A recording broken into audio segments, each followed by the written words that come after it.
요한일서 4장 7절부터 11절까지 보도록 하겠습니다. 시작. 사랑하는 자들아, 우리가 서로 사랑하자. 사랑은 하나님께 속한 것이니 사랑하는 자마다 하나님으로부터 나서 하나님을 알고 사랑하지 아니하는 자는 하나님을 알지 못하나니 이는 하나님은 사랑이심이라. 하나님의 사랑이 우리에게 이렇게 나타난 바 되었으니 하나님이 자기의 독생자를 세상에 보내심은 그로 말미암아 우리를 살리려 하심이라. 사랑은 여기 있으니 우리가 하나님을 사랑한 것이 아니요 하나님이 우리를 사랑하사 우리 죄를 속하기 위하여 화목제물로 그 아들을 보내셨습니다. 사랑하는 자들아, 하나님이 이같이 우리를 사랑하셨은즉 우리도 서로 사랑하는 것이 마땅하도다. 아멘. 오늘 본문은 오늘 9월 월상 예배. 우리 함께 가정에서 온라인으로 우리 함께 참여하시는 분들을 감사합니다. 우리 같이 옆에 있는 사람들 한번 보시면서 우리 한번 축복합니다. 고난 날도 승리합시다. 이렇게 한번 고난 날도 승리합시다. 승리합시다. 축복합니다. 사랑합니다. 네. 오늘 제목 한번 띄워주시겠습니까? 네. 사랑과 거룩함. 같이 읽어볼까요? 시작. 네. 거룩하게 사는 것, 하나님을 닮아가는 것, 그것은 두말할 것도 없이 사랑스러워지는 모습으로 나타납니다. 예수님께서 십자가에 못 박혔을 때 양옆에 강도도 십자가에 못 박혀 죽어가고 있었죠. 한 강도가 조심스럽게 예수여 당신의 나라에 임하실 때에 나를 기억하소서 라고 이렇게 말하는 순간 주님께서는 마치 기다렸다는 듯이 한치의 망설임 없이 선포하셨습니다. 누가복음 23장 43절 말씀에 내가 진실로 네게 이르노니 오늘 네가 나와 함께 낙원에 있으리라. 예수님께서 그 강도를 용서하셨죠. 예수 그리스도의 용서, 그것도 즉각적인 그런 용서였습니다. 내일, 나중에 이루어지는 구원이 아니라 오늘, 지금, 당장 그렇게 이루어지는 구원이었던 것입니다. 이 같은 선포 앞에 강도는 자기 자신을 아마 용서하면서 죽을 수 있었을 것입니다. 용서는 여러분 사랑의 언어이죠. 예수 그리스도의 용서의 그 동기는 사랑이었습니다. 용서가 나올 수 있는 근원이라는 말입니다. 우리가 용서한다는 것은 그 내면이 사랑으로 가득 차 있다는 뜻이죠. 하나님을 닮음으로 나오는 현상입니다. 그래서 사랑은 용서의 동기가 되는 것이에요. 고로 우리가 하나님을 닮는다는 것은 동기가 닮아간다는 것이고 우리 안에 그렇게 사랑이 생겨나기 때문에 우리도 용서가 자연스러워지게 되는 것입니다. 세상의 법은 용서를 말하지 않습니다. 형벌을 말하죠. 그래야지 질서가 생기기 때문에 그렇습니다. 그런데 그리스도 안에서는 이 논리를 적용시키는 것이 어렵습니다. 왜냐하면 하나님께서 먼저 용서하셨기 때문이고 사랑하셨기 때문에 그렇습니다. 심지어 하나님은 용서하기 힘들어하는 우리에게 하나님 당신께서 용서했으니까 우리도 해야 한다라고 그렇게 요청까지 하셨습니다. 에베소서 4장 32절 말씀에 보면 서로 친절하게 하며 불쌍히 여기며 서로 용서하기를 하나님이 그리스도 안에서 너희를 용서하심과 같이 하라. 심지어 주님은 우리가 용서하지 않으면 우리를 용서하지 않겠다고 말씀하셨어요. 마태복음 6장 14절에 보면 너희가 사람의 잘못을 용서하면 너희 하나님 아버지께서도 너희 잘못을 용서하시려니와 너희가 사람의 잘못을 용서하지 아니하면 너희 아버지께서도 너희 잘못을 용서하지 아니하시리라.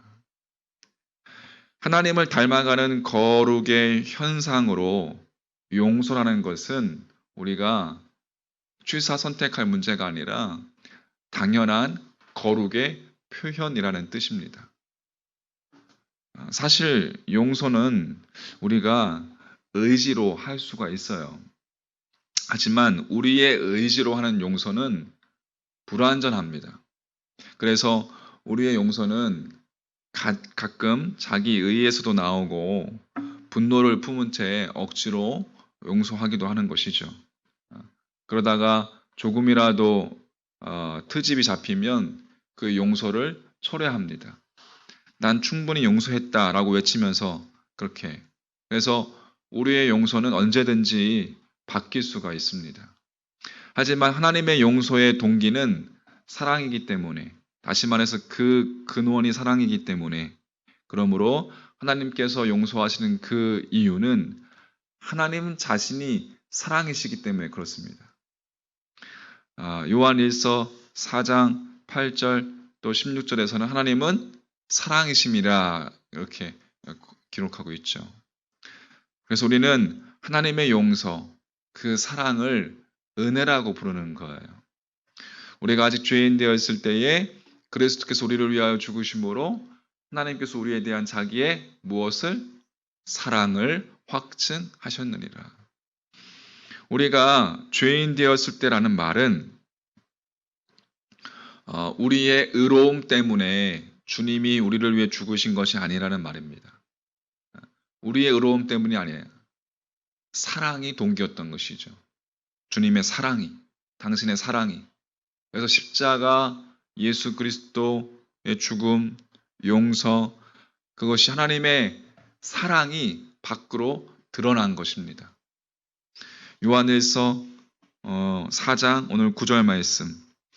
하나님의 사랑이 우리에게 이렇게 나타낸 바 되었으니 하나님이 자기의 독생자를 세상에 보내심은 그로 말미암아 우리를 어떻게 하려 하심이라? 살리려 하심이라. 이미 경험한 것처럼 우리의 용서가 여러분 쉽지 않은 이유는 우리의 동기가 사랑의 성숙이 아니라 우리의 노력이기 때문에 그렇습니다. 그래서 아직 충분히 거룩하지 않은 것이죠. 우리가 거룩을 계속해서 추구해야 하는 이유입니다. 세상과 구별 또 분리되어서 하나님을 더 여러분 추구해야 하는 이유입니다. 하나님께로 더 깊이 나아가야 한다는 것이에요. 그때 우리 안에 형성되는 것이 하나님을 닮아가는 것이고 당연히 사랑이 생기고 더 깊어져 가는 것입니다. 할렐루야. 문제는 우리에게 아직 이 사랑이라는 동기가 충분치 않다는 거예요. 그럼 어떻게 해야 될까? 놀랍게도 여러분 하나님은 이 사실을 알고 계셨습니다. 우리의 동기가 아직 부족하고 불충분하기 때문에 사랑이라는 것도 충분치 않은 사랑이라는 것을 주님은 알고 계셨습니다. 그래서 우리에게 계명으로 주신 것입니다. 새 계명을 주노니 너희가 서로 뭐하라? 사랑하라. 내가 너희를 사랑한 것 같이 너희도 서로 사랑하라. 그런데 계명을 주셨다는 것은 자발적인 것이 힘들다는 뜻입니다. 그럼에도 불구하고 주님은 사랑하라라고 계명으로 우리에게 요청하셨어요. 자, 왜 그렇게 하신 것입니까? 그것이 사랑의 오묘함입니다. 사랑이 갖고 있는 속성 때문에 그런 거예요. 그 사랑이 갖고 있는 속성. 즉, 사랑의 동기가 우리의 노력이든 자기의 의든 간에 사랑하는 동안 사랑이 생기기 때문에 그렇습니다. 할렐루야. 그래서 명령하신 거예요. 사랑하다가 사랑이 생기기 때문에. 서로 사랑하라. 내가 너희를 사랑한 것 같이 너희도 서로 사랑하라. 사랑은 하나님이시고 하나님에게서 나온 것이기 때문에 우리가 흉내로라도 사랑하다 보면 사랑이 들어서는 겁니다. 그래서 요한 기자는 이렇게 우리에게 사랑하자라고 요청하는 거예요. 요한 1서 오늘 4장 7절 말씀에 사랑하는 자들아 우리가 서로 사랑하자. 사랑은 하나님께 속한 것이니 사랑하는 자마다 하나님으로부터 나서 하나님을 알고 공동 번역을 제가 읽어드리면 사랑하는 여러분에게 당부합니다. 우리는 서로 사랑합시다. 사랑은 하나님께로부터 오는 것입니다. 사랑하는 사람은 누구나 하나님께로부터 났으며 하나님을 압니다. 여러분 그래서 사랑은 억지로라도 하는 거예요. 거기서 사랑이 시작되기 때문에 그렇습니다. 그래서 억지로라도 사랑합니다. 축복합니다. 라고 우리가 한번 해보는 거예요. 할렐루야. 자, 한번 해봅시다. 사랑합니다. 축복합니다. 사랑합니다. 축복합니다. 억지로라도 해보는 겁니다, 여러분. 입술 열어서 억지로라도 우리의 사랑은 아직 이러한 수준입니다, 여러분. 당연하죠. 그동안 우리가 오로지 자기 자신만을 사랑하는 것에 익숙해졌기 때문에 우리가 누구를 사랑하는 것 자체가 어려운 일일 것입니다.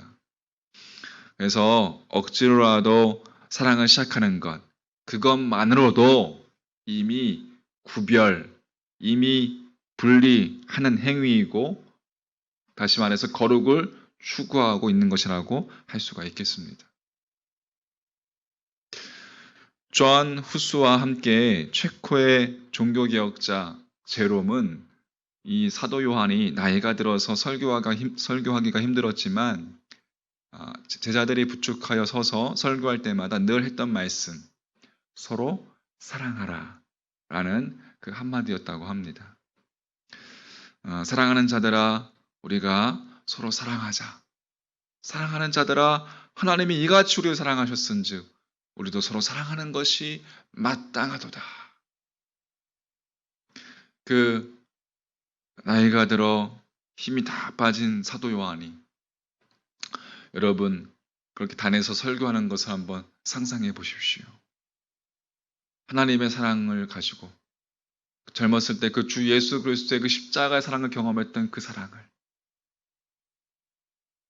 그 나이가 들어서 그 늙음하게 힘이 다 빠진 상태에서 선포하는 그 사도 요한의 모습을 한번 상상해 보십시오. 더욱이 여러분 이 서로 사랑하라는 이 말씀은 주님께서 우리에게 부탁하셨던 말씀이기 때문에 그렇습니다. 세례 요한은 그것을 잊지 않았던 것이죠. 새 계명을 너에게 주노니 서로 사랑하라. 내가 너희를 사랑한 것 같이 너희도 서로 사랑하라. 사도 요한의 평생의 말씀은 사랑하라 였습니다. 자, 말씀을 정리합니다. 오늘 우리의 시대도 마찬가지로 여러분 여러 가지 수많은 어려움과 혼란 가운데 있습니다. 코로나뿐만 아니라 서로 간의 갈등, 사상의 갈등, 극단적인 그런 모습들, 또 이단들이 판치는 이러한 현 우리들의 모습, 엄청난 세속적인 유혹 앞에서 노출되어 있는 수많은 여러분 교회의 한국교회의 모습 등등 수많은 혼란 가운데 세상의 공격 앞에 우리를 정말 지킬 수 없을 것 같은 그러한 우리의 상황 속에 거해 있습니다. 하지만 우리를 여러분 이러한 상황 속에서도 우리를 지킬 수 있는 방법은 하나님을 사랑하는 것이고 하나님의 사랑 안에 거하는 것입니다. 우리가 회복해야 할 부분입니다. 사랑을 회복하는 것. 무엇보다도 모든 것보다도 먼저 첫 번째로 하나님을 사랑하는 하나님의 사랑을 회복하는 일이 필요합니다. 그리고 서로 사랑하는 것입니다. 할렐루야. 한번 따라서 해볼까요? 하나님 사랑, 이웃 사랑. 한번 더 하나님 사랑, 사람 사랑.